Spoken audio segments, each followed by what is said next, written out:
Bom dia a todas as pessoas, como vocês estão? Sextou por aí?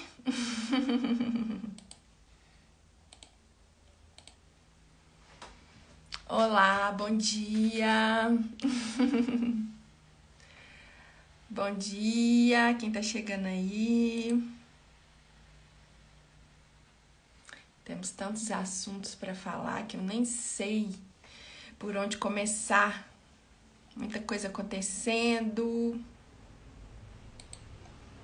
Bom dia, bom dia, bom dia. Bom dia. Quem já tá com um chazinho aí, ó. Eu já tô com o meu, ó. Camomila.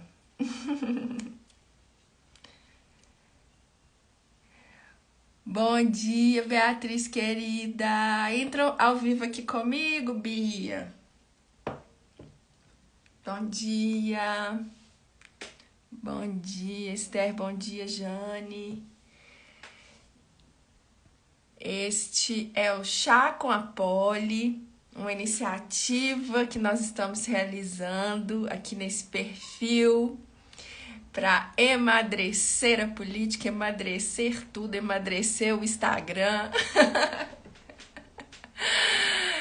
Todos os dias, às 9 horas da manhã, a gente abre essa live aqui pra gente conversar, prosear, comentar sobre os assuntos do dia a dia, do nosso cotidiano, trazer questões, reflexões, contar as novidades, falar da nossa candidatura, que está em vias de começar a campanha oficial no dia 16, na terça-feira.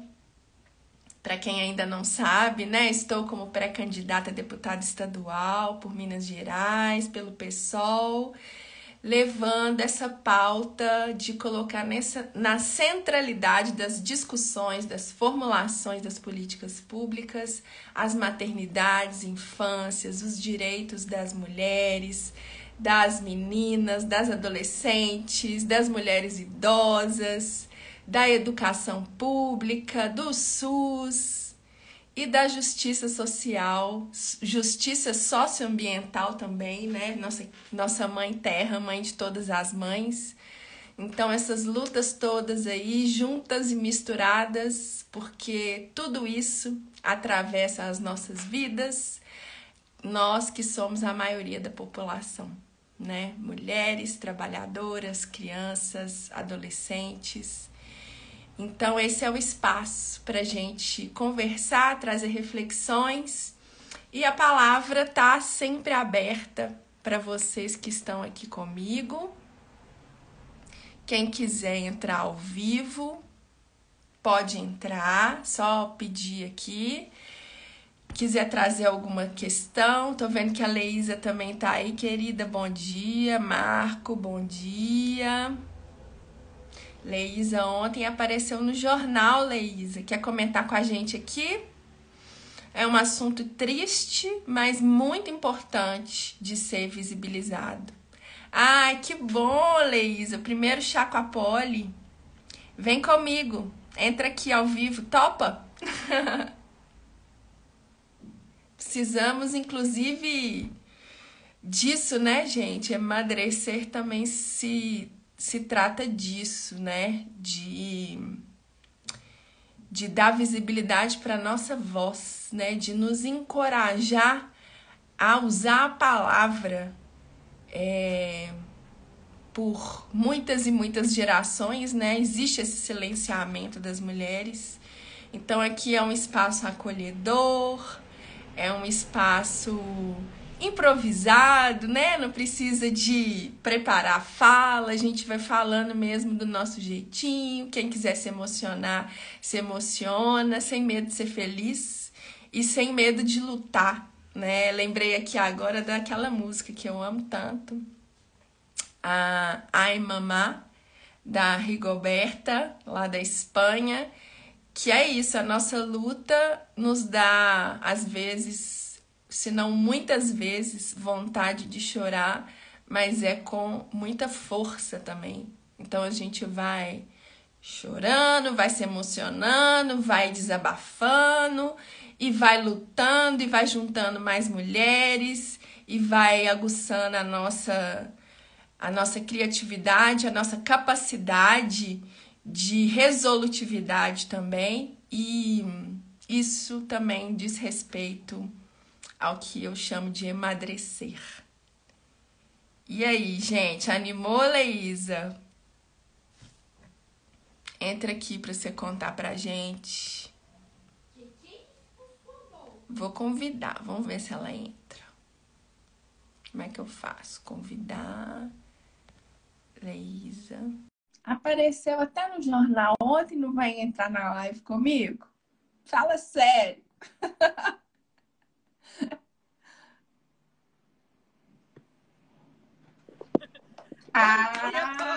Que bom, querida. Eu não sei como que faz isso, é a primeira live que eu participo. Ai, que honra pra mim. Bom dia, Leísa. Bom dia.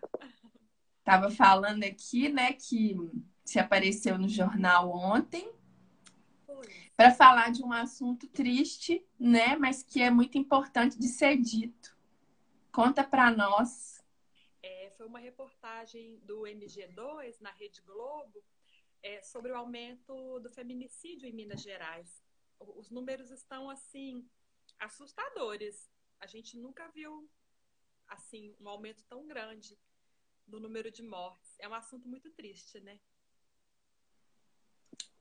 Ano passado, né, Minas Gerais foi campeã, né, do número de feminicídios. E esse ano está indo pelo mesmo caminho, né? Qual que foi o dado que falou na reportagem? Gerais. Ué, ficou mudo. Ano passado voltou. Foram 150 mortes de mulheres pelos companheiros, maridos, ex. E esse ano já está em mais de 70. Então não tem uma tendência de diminuição, não. E sem contar que só esse ano foram 90 feminicídios tentados. Ou Tentativas de feminicídio. Uhum. Leísa, se apresenta para as pessoas saberem quem é você. Pois é, tô aqui falando. Gente, é a primeira live que eu participo, nem me preparei.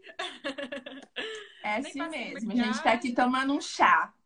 Ah, que coisa chá de boa. amigas. Eu tô de café.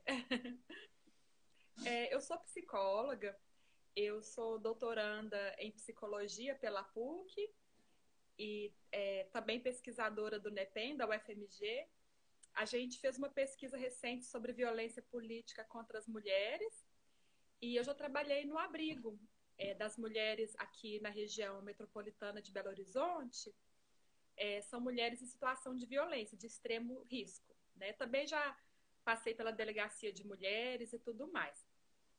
O que a gente está vendo e que não se fala é das mulheres que se vão e deixam os filhos. Eu acho que está tendo uma epidemia dos órfãos do feminicídio. E se fala pouco disso, né? Sim. Desde o início da pandemia, né, quando foi criado o Levante Feminista, né, contra o feminicídio, eu lembro que uma das primeiras reuniões, né, eu fiz uma pesquisa breve na internet sobre isso, porque há muito tempo a gente observa isso, que a maternidade, na grande parte das vezes, é uma condição de vulnerabilidade para a mulher, né? Até comentei isso em outros chás da Poli aqui essa semana, porque é isso, né? A mulher coloca muitas vezes em primeiro lugar, né? A questão da criança, a questão de sustentar essa criança e somado, né? Uma dependência emocional, uma dependência financeira, né? Que a gente sabe que muitas mulheres estão submetidas, elas têm maior dificuldade, né? De sair desse ciclo de violência e de se libertar desses relacionamentos abusivos. Né? Então, é muito importante que as redes de apoio psicossociais das mulheres estejam atentas a isso, né? A essa questão da maternidade. E aí eu comentava, inclusive, que, por exemplo, essa reportagem que eu achei no início do ano, algumas reportagens, falando que, por exemplo, no Ceará, mais de 90% dos feminicídios são de mães, né? Isso, gente, não vejo ninguém falar sobre isso. Inclusive, se não me engano, a Ruby acabou de entrar aqui, querida. Bom dia, bem-vinda. Aline, Juliana, Ludmila, Sabrina, Camila, Cícera. Que bom, gente. Pitia, bem-vindas. Assunto mega importante que a Leísa está trazendo aqui para nós. Mas então, eu tenho pensado, inclusive, como que a gente pode qualificar os sistemas de informação, por exemplo, para esse dado ser notificado e para a gente ter essa informação, né? Porque, por exemplo, desses mais de 150 feminicídios do ano passado, esses mais de 70 esse ano, quantos será que são de mães, né? Como que a gente consegue esse dado?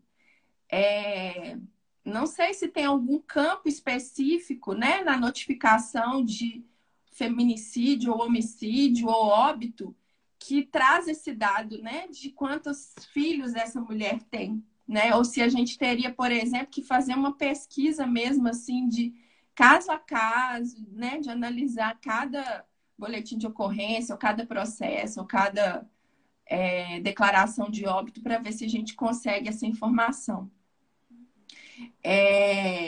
E né, também comentei aqui essa semana que as mães, né, em situação de vulnerabilidade, inclusive, têm seus filhos retirados, né, quando nascem. Não sei se o abrigo que você trabalhou era em relação a mulheres em situação de violência doméstica ou abrigos em geral. É o abrigo só para mulheres em situação de violência. E elas podem levar as crianças.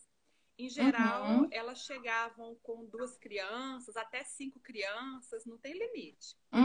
Então, na verdade, é um abrigo para mulheres e seus filhos. Sim. Mas é temporário. E é uma política assim, que precisa de muito investimento, né? E que a gente viu o que já não era adequado sofreu um desmonte, né, nesses últimos anos desse governo aí que eu chamo de matricida, que reduziu, né, os investimentos nas políticas voltadas para as mulheres e principalmente mulheres em situação de violência. E a própria política da infância também tem que estar envolvida nisso, né? A gente tem um orçamento, tanto municipal quanto estadual, específico para a infância. E em Belo Horizonte, Minas Gerais, e acredito que no Brasil todo, a gente tem casos, né, de crianças que foram retiradas de suas mães porque elas estavam em situação de violência. Então, assim, qual que é o papel do Estado anterior a isso tudo de garantir políticas e direitos sociais, né, direitos humanos mesmo, para que essa mulher, né, tenha uma moradia adequada, livre de violência, uma assistência pré-natal, assistência ao parto, ao puerpério, né, alimentação, que também a gente sofreu um grande retrocesso, principalmente com a pandemia, né, com milhões e milhões aí de famílias que voltaram para a fome. Então, tudo isso precisa ser garantido para esse exercício da maternidade, né? E, sem dúvida, a mulher estar em situação de violência dificulta tudo isso. E sabe, Polly, o que é muito triste é que a verba existe, só que ela não é direcionada. No nível federal, o Ministério da Damares devolveu 70% do valor do dinheiro que era para mandar para a gente fazer mais abrigos, mais políticas para atender as mães, as crianças. E não dá para entender por que isso aconteceu, sabe? Aí eu fico pensando, não é qualquer mulher também que a gente vai votar. Tem que ser as mulheres que não vão deixar de devolver o dinheiro. Exatamente. A gente tem feito essa discussão na partida também, né, Leísa? Nós somos companheiras da partida, que é uma movimentação feminista, antirracista, de apoio, estímulo, formação, né, de mulheres para ocupar os espaços de poder. E esse ano, mais uma vez, né, vai ter o apoio das candidaturas. E é isso, não adianta ser qualquer mulher, né? A gente precisa de mulheres que, de fato, estão comprometidas com isso e que, de fato, tenham um histórico e até uma experiência de luta em relação a isso, né? Para, inclusive, não se perder, né, lá nesse lugar. Então, tem toda uma disputa, né, de poder que insiste em nos dizer que nós não temos capacidade para isso. Isso também é uma forma de violência política, né?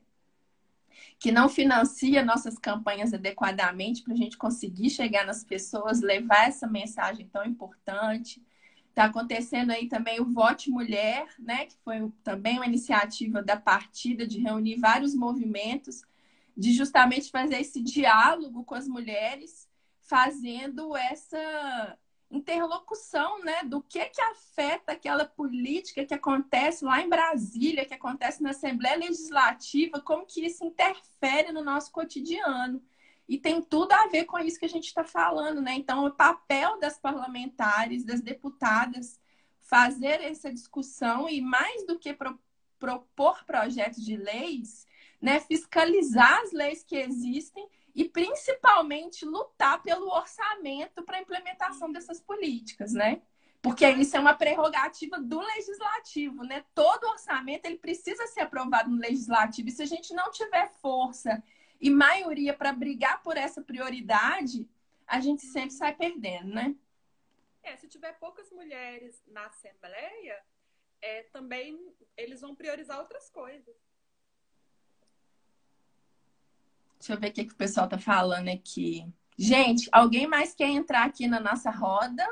Cabem 4 pessoas. Quem quiser conversar, contribuir aqui, passar para dar um oi, fazer um comentário, são super bem-vindas. A Jane está comentando aqui. O que as pesquisas apontam como causas desse aumento absurdo do feminicídio em Minas? Inclusive, são poucas pesquisas. Eu fico até um pouco chateada de ver como a televisão trata como questão de polícia, sabe? A questão do feminicídio vira sensacionalismo, mais um crime na cidade. Eu acho que a gente tem que mudar até a forma de tratar o assunto na mídia. Porque entre as causas, a gente sabe do machismo estrutural, essa questão do homem querer controlar o corpo da mulher, de não aceitar que ela tem uma vida autônoma, independente. Mas o que eu vejo aqui digamos assim, no Brasil como um todo, no contexto do Brasil, é que a violência escalou muito. É uma escalada da violência em todos os sentidos. Então, isso reflete na violência doméstica contra a mulher. E detalhe, a gente está com muitas armas em circulação. Essa liberação do porte de armas está colocando as mulheres em risco. Eu acho que esse contexto do discurso da violência, da autorização para matar e mais armas circulando é muito ruim para as mulheres. A gente está vendo o resultado disso. Tem poucas pesquisas que fazem essa ligação direta, mas quem acompanha os números do feminicídio, a questão também da legalização do posse de armas, percebe isso. Uma mulher que mora numa casa que tem uma arma, isso é uma pesquisa, tem 20% mais de chance de ser morta pela mera existência de uma arma dentro de casa. Né? Então, é muito grave. Eu lembro quando teve, né, aquele projeto de lei lá no Congresso, lá do Bolsonaro, sobre essa liberação, autorizando posse de armas até para conselheiro tutelar. Eu falei assim, gente, como assim? É isso mesmo, né? Nós vamos armar os agentes públicos que têm um papel fundamental na atuação e na proteção dos direitos dos grupos mais vulnerabilizados, né? Que são as mulheres, as crianças, as mães. E isso tudo faz parte, né, de um ódio mesmo que vai sendo alimentado e vai sendo estimulado. E as pessoas perderam, né, o constrangimento de manifestar, inclusive, esse ódio, essa discriminação, né? Então, ontem estava vendo um bar lá em São Paulo que colocou no letreiro da frente do bar dizeres assim: nós não odiamos crianças, só a sua, que é um lugar que não, que as crianças não são bem-vindas, né? E isso assim é muito ofensivo, muito ofensivo. Nossa, me dá até taquicardia assim quando eu lembro. E aí eu fui ver a matéria que divulgou isso no Instagram do próprio bar. Tem um outro post, eles falam assim que eles estão fazendo isso de brincadeira, que é piada. E aí outras pessoas comentam que não, já fui com meu filho, foi super bem tratado, não aconteceu nada, isso é só de brincadeira, é só para fazer piada. Gente, discriminação agora virou piada, né? E aí esse outro post que eu fiquei chocada é uma caixa de papelão escrito assim: deixe seu bebê aqui e consuma à vontade. Nossa, no mesmo bar? Do mesmo bar. E é um bar que tem um histórico que saiu até na mídia nos anos anteriores aí, de uma mãe que foi com o bebê e falou que ela não podia entrar com o bebê. Tem histórias também de marketing que eles fazem envolvendo violência contra as mulheres. Então, assim, isso é para mostrar para a gente como que tudo isso está relacionado, né? Esse ódio às mulheres, às mães e às crianças faz parte da mesma misoginia, né? Porque quem que dá à luz às crianças? São as mulheres, né? Então, e nós é que somos colocadas como as únicas responsáveis por essas crianças. Então, onde as crianças não são bem-vindas, as mulheres não são bem-vindas também, né? Foi o que eu pensei. As mulheres não podem ir no bar só porque têm filhos? Elas não são bem-vindas nesses lugares? Nesse bar, né? Pois é, na verdade, assim, na prática, as crianças não são bem-vindas em quase lugar nenhum, né? É um trabalho, assim, que a gente precisa fazer mesmo, assim, né? E eu acho que o emagrecer, né, que é essa proposta que a gente traz, trata disso também, né? Então, para a gente estar nos espaços públicos, nos espaços políticos, para a gente ter acesso, inclusive, à cidade, aos espaços públicos da cidade, né? Ter segurança para atravessar uma rua, ter um tempo de semáforo de pedestre condizente com o tempo que uma pessoa com mobilidade reduzida consegue atravessar, que uma criança pequena consegue andar, que uma mãe com várias crianças consegue atravessar, com a criança no sling. Então, assim, as cidades, né? E por consequência o estado que é formado dessas cidades, eles não são pensados para serem ocupados e serem povoados por crianças e por mulheres, por mães, né? Então tem toda uma cultura aí que a gente precisa desmontar, né? Para você ter uma ideia, Leisa, na Câmara Municipal aqui no plenário, né, que é a galeria onde a gente vai para poder acompanhar as votações, não é permitida a presença de crianças menores de 12 anos. Então, se eu tô com uma criança e eu quero exercer o meu direito político de acompanhar uma votação na Câmara, e eu não tenho com quem deixar meu filho, e eu tenho que levar ele comigo, eu não vou poder acompanhar, eu não vou poder entrar. Então, assim. E as deputadas na Assembleia de Minas Gerais não podem levar as crianças menores de 12 anos? Então, na Assembleia eu não sei se tem essa regra. Inclusive, é uma boa questão para a gente procurar saber, né? Uhum. Eu já fui no plenário lá do. Na verdade, o plenário da Assembleia Legislativa é uma galeria suspensa, né? Tem muito tempo que eu não vou lá, inclusive, estou precisando voltar. Normalmente a gente vai em audiências públicas, né? Que é naqueles plenários onde a população fica mais baixa, né? Numa sala plana, ou que tem aquela divisória lá de vidro, né? Não sei como que está a entrada de criança lá. É uma boa questão para a gente levantar. Você é candidata a deputada estadual. Como é que Isso. vai fazer com as pequenininhas?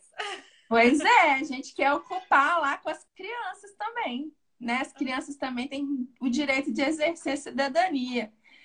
Além do fato de que a maioria das políticas públicas, os projetos de leis que são propostos, as discussões de audiências públicas,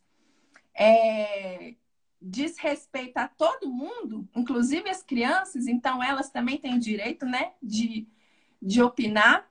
E amadurecer também é isso, né? Trazer esse olhar das crianças, né? Será que aquela lei que está sendo proposta, ela está considerando a especificidade da infância e da adolescência, né?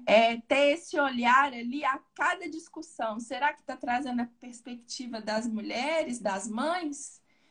É esse olhar mesmo que a gente já faz há 15 anos, né? Nos espaços do ativismo, do controle social, nos conselhos de saúde, de educação, dos conselhos de direitos das mulheres, e que precisa também aumentar e melhorar na Assembleia Legislativa. Eu faria te perguntar, eu fico curiosa também, porque não tinha licença maternidade para as deputadas federais. Olha que coisa, assim. E aqui na Assembleia de deputada engravida, ela tem licença maternidade porque é um direito da Constituição. É um direito que serve para todas as mulheres brasileiras. Mas e as mulheres que entram na política? Exatamente. Tem um relato, né, que fala que a primeira mãe deputada, ela tinha que tirar uma licença doença, né? Como se engravidar e ter um filho fosse uma doença, né? E aí tem aquele máximo de tempo que você pode ficar afastada. Inclusive, eu acho que lá no Congresso ainda não é licença maternidade específica. É um máximo de 4 meses que você pode tirar sem ser obrigatório acionar o suplente, né, para ocupar a cadeira. E tem até uma matéria no jornal, né, das deputadas falando que depois ficou computado como faltas em plenário esses dias que elas deixaram de estar no Congresso porque estavam de licença, né? E aí, esse é um parâmetro, inclusive, que depois entra na avaliação, né, da atuação parlamentar, assim, qual foi a porcentagem de presença daquele parlamentar nas votações. Se ela estava de licença maternidade, obviamente não tinha como ela participar, né?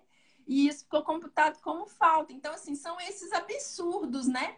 Que a gente não. Que passa desapercebido num lugar que é maioria absoluta de homens, né? Até bem pouco recentemente não tinha nem banheiro feminino no Senado, né? E, e é isso, a gente está nessa luta para, de fato, reconhecer, né? Inclusive para as servidoras todas, né? Trabalhadoras, e pensar também como que fica a situação das trabalhadoras informais também, né? Que é uma situação que aconteceu na pandemia, por exemplo, que as gestantes fossem afastadas do trabalho, né? Porque a gestante, ela tem 3 vezes mais risco de morte se ela adquirir Covid do que o restante da população. Então, teve uma lei que obrigou que a gestante fosse afastada do trabalho presencial. Só que sem uma condição, né, do INSS para poder custear esse salário. Isso ficou sob a responsabilidade dos empregadores. E aí as pequenas microempresas que não têm condição de arcar com o salário de uma gestante afastada e aí contratar mais uma pessoa para substituir aquela pessoa que estaria em trabalho presencial que não tem como ser executado remoto, rolou uma demissão em massa das gestantes, principalmente nos interiores, Porque o correto seria o quê? A gestante tem que afastar, sim, mas quem tem que custear esse salário desse afastamento é o INSS. Como que uma empresa que tem 2, 3 funcionários vai conseguir, né, manter um salário de uma gestante afastada durante toda uma pandemia? E aí o que aconteceu é que muitas foram demitidas, né? Tinha um acordo lá de afastamento e que as empresas usaram isso, embora não seja isso que a lei estivesse prevendo, foi usado dessa forma. E as mulheres não tiveram como questionar, porque elas também não estavam com medo de fazer o trabalho presencial. Não podia. Se ela entra numa disputa com esse empregador, ela não consegue outro emprego depois, né? Porque principalmente no interior é dificílimo, né? Então, assim, tudo isso, quando vai ser proposto e vai ser elaborado, tem que ser pensado nessa complexidade desses impactos, de como que vai ficar o financiamento, a diferença que é para os grupos que, né, são de pessoas mais vulnerabilizadas, que estão na periferia, que têm menos acesso a emprego, a moradia, comida. É totalmente diferente a forma que uma política impacta nesse público e num público que já tem um emprego formal, que já tem uma moradia, né? Enfim, muitas coisas. Nossa, esse chá aqui ficou riquíssimo, gente. Eu estava olhando, Leisa, que a gente estava propondo conversar entre 15 e 20 minutos diariamente. Mas Sim. acho que quase todos os dias eu cheguei em meia hora, porque eu empolgo. E já estamos em quanto tempo? Eu também perdi a noção da hora. 33 minutos. Meu Deus! Acho que eu sou tagarela. Nada. Adorei te receber aqui, querida. É um prazer. Pode. Volte Quero participar sempre. mais vezes. Mas me prepara para eu passar uma maquiagem. Passar um batom, pelo menos. Tá linda. E assim, né? Nós duas com o mesmo sobrenome e com o mesmo cabelo. E não somos primas, tá, gente? Não somos primas. Foi Obrigada bom pelo demais convite, você Polly. estar Foi uma grata aqui. surpresa. Quero Amei. participar mais vezes. Venha mais, todo mundo, quem, né, quiser participar, é só pedir, deixar comentários aqui no chat. É todos os dias às 9 horas da manhã. Ah, tem mais comentário aqui da Jane, ó. Eu lembro de ver uma reportagem de que só há poucos anos fizeram um banheiro feminino no Senado. Acabei de pensar isso, acho que nós falamos juntas, né, Jane? Isso aí. Então, venham nos acompanhar todos os dias às 9 horas da manhã, Chá com a Poli. Acompanhe as nossas redes, tem todos os links lá na bio. Quem ainda não assinou a nossa manifesta, assinem. Venham fazer parte também da nossa lista de transmissão. E quem puder contribuir financeiramente, a gente também está com financiamento coletivo aberto. Precisamos muito, cada doação conta muito. E muitas vezes, mais do que o valor da contribuição, é importante mostrar que muitas pessoas estão acreditando nesse nosso projeto, estão de mãos dadas com a gente nessa travessia, para a gente emagrecer a Assembleia Legislativa de Minas. Uma boa sexta-feira para todas e todos. Bom fim de semana e até a próxima. Até. Tchau, Polly. Obrigada. Obrigada, querida. Beijos.